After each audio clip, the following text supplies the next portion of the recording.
صباح الفل عليكم، ازيكم عاملين ايه؟ جايب لكم النهارده اختراع لازم يبقى معانا في الحر ده، اخر ابداعات شركة اركيتك.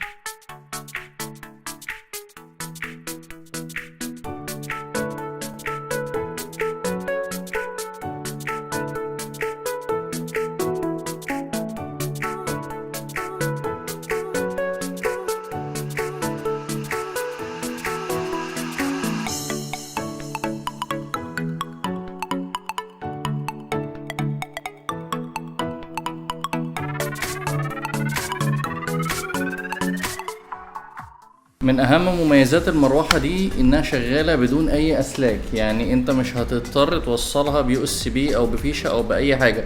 زي ما انتوا شايفين كده المروحة من غير اي اسلاك، عبارة عن قطعتين بتتقفل على بعضيها، بتبقى بالشكل ده وبتتفتح كده وممكن تتحط على المكتب زي ما انتوا شايفين كده.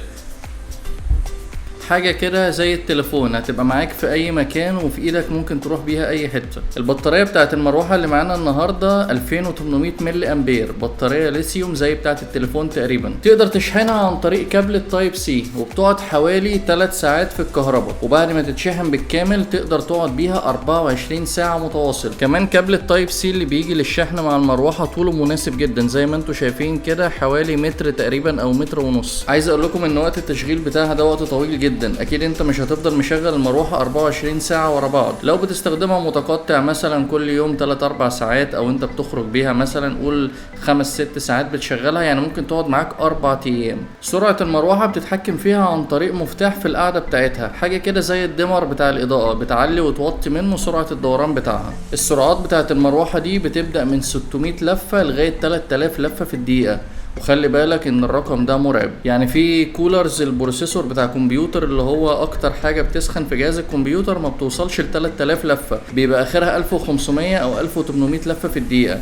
انما مروحه مكتبيه صغيره زي دي وشغاله بدون اي كابلات وبتوصل ل 3000 لفه في الدقيقه، تدفق الهواء جامد جدا. يعني لو عملنا تجربه دلوقتي، دي الكرتونه بتاعت المروحه ووزنها مش خفيف، يعني زي ما انتوا شايفين كده.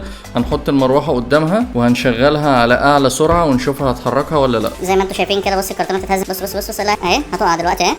برضو ممكن تسمعوا الصوت بتاعها، ده اعلى سرعه للمروحه. هنقللها برضو من الدمر زي ما وريناكم من هنا، وبيعمل صوت تكه في الاخر لما بتطفي. المروحه تقدر تعدلها في كذا اتجاه زي ما احنا بنعمل كده بالظبط. الريش بتاعت المروحة دي متأمنة جوه اطار خارجي، يعني لو ايدك اتحطت هنا من قدام مش هيحصل معاك اي مشاكل. بس خلي بالك من ورا ما تحطش صباعك خالص، لان من ورا زي ما انتوا شايفين كده بتبقى مفتوحة، فانت لما تيجي تفتحها من الجزء ده بتاع القاعدة ما تحطش ايدك من هنا، لانها ممكن لو انت معلي على اعلى سرعة ممكن صباعك لا قدر الله يحصل فيه مشكلة كبيرة، لانها 3000 لفة. فانت خليك دايما تتعامل من هنا مع الزرار ده بس، لكن في الناحيه دي عادي تحط ايدك، هي متامنه كويس جدا من قدام. جنب كابل التايب سي هنا هنلاقي 3 لمبات بينوروا باللون الابيض، دول مؤشر على البطاريه وامتى هتحتاج تشحنها، ولو مليانين على الاخر تبقى البطاريه مليانه، لو لمبه واحده يبقى انت محتاج تشحنها في اقرب وقت.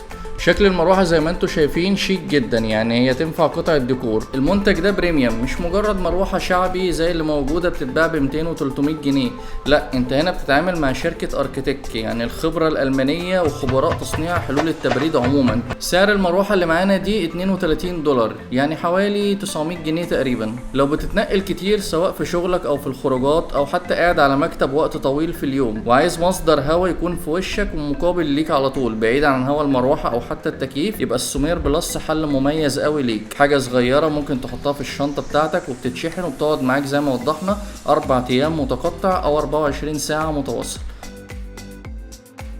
سومير بلس، سمير، سومير.